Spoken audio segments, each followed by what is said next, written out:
Teenage Sex and Death at Camp Miasma is a triumph of a film. And if you know me, you know that I have such a special relationship with I Saw the TV Glow. I've seen that movie probably 5 times now, and every single time I watch it, I find something new to obsess over. So when Jane Schoenbrun announced Teenage Sex and Death at Camp Miasma, it immediately became one of my most anticipated movies of the year. I was actually planning on waiting to make this video until after my second viewing because I noticed with Jane's movies, I need to sit with them. I need to watch them more than once. There is just so much to see, to take in, to experience and understand. But I really couldn't wait.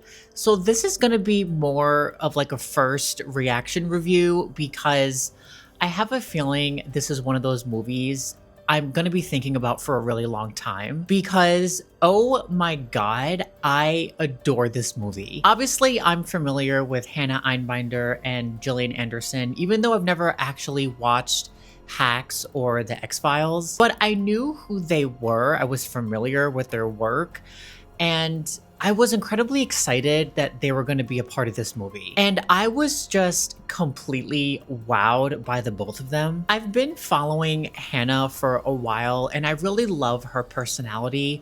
And from the little I've seen of her work, I've always thought that she's incredibly talented, but I wasn't completely sure what to expect from her in this movie. And I've heard over and over again that you really need to leave your expectations at the door, that it wasn't I Saw the TV Glow 2.0, and that it was much more comedic and playful and strange. And walking out of the theater, I completely understood why Hannah was cast as the lead.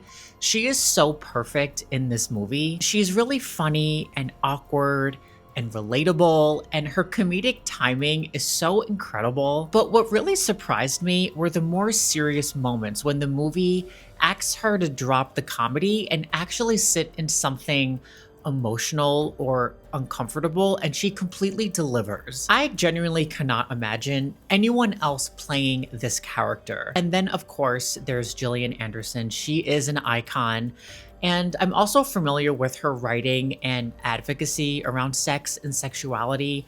So having her in the movie that is quite literally called Teenage Sex and Death at Camp Miasma, it feels perfect. And her performance here is so phenomenal. Her character feels like this old Hollywood movie star who has somehow been preserved inside this strange, secluded camp from the original Miasma film. And she has this incredible presence to her. She's really regal and sophisticated and almost larger than life. And she brings this very specific kind of glamour to the movie that I really love. But there's one thing about this movie I haven't been able to stop thinking about, and that's the way it explores sexuality. Because obviously this is a movie about sex. It is literally in the title. But I think there's something a lot more interesting happening underneath all of that. The movie explores sexual awakening and the awkwardness, the anxiety, the fantasy, the taboo, the excitement of discovering what you want,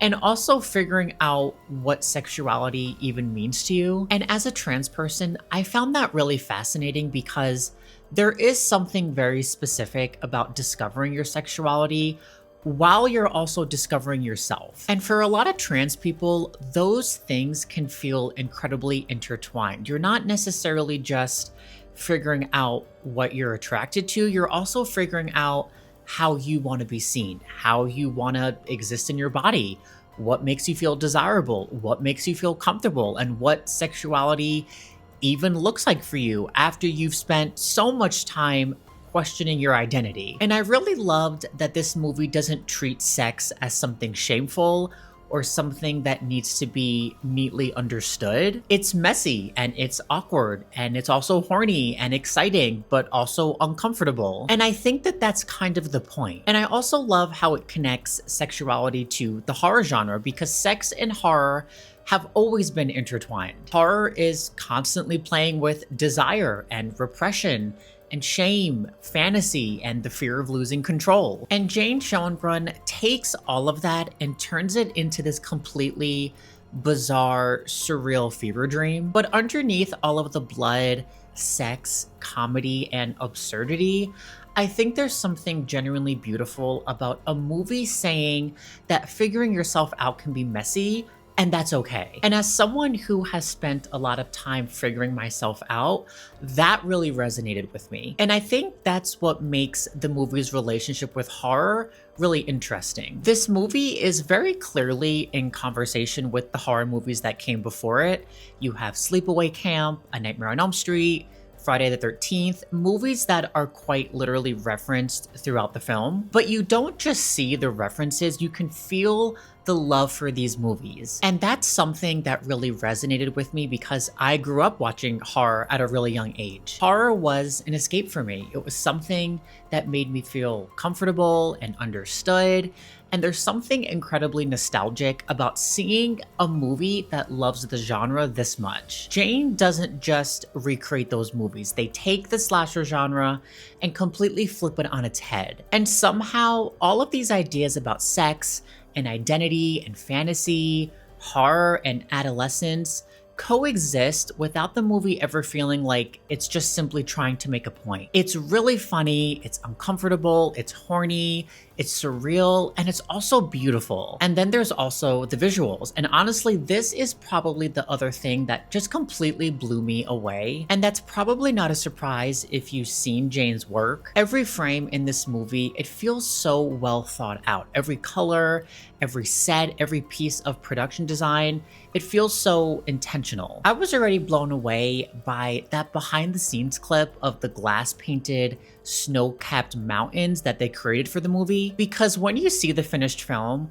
it genuinely looks like you're watching a hand-painted wintry fantasy world. And that was so refreshing to me, especially at a time when so many movies feel digital and washed out and bleak and so devoid of artistic intention and creativity, especially when generative AI is seeping into our movies. There's something incredibly satisfying about watching a movie that feels handmade. It feels tactile and purposeful, and you can feel the artistry behind it. And that's what I really love about Jane Schoenbrun as a filmmaker. They have such a distinct visual eye. They don't just create a story, they create this entire world for you to fall into. And Teenage Sex and Death at Camp Miasma completely sucked me into this world. And that's ultimately what I think makes this movie so special.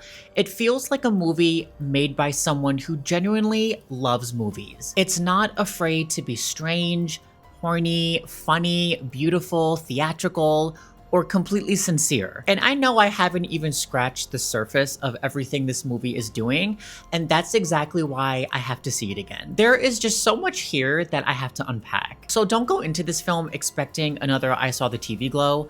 This movie is doing something completely different. So overall, I need to see this movie again. I need to sit with it. I need to think about it more. And I'm almost positive that when I do, I'm gonna have an entirely new list of things I wanna talk about. But for a first reaction, I absolutely adore this movie. Teenage Sex and Death at Camp Miasma is easily one of my favorite movie experiences of the year, and I cannot wait to revisit it. If you enjoyed this video, go ahead and give it a like and subscribe to my channel. I'll see you in the next one.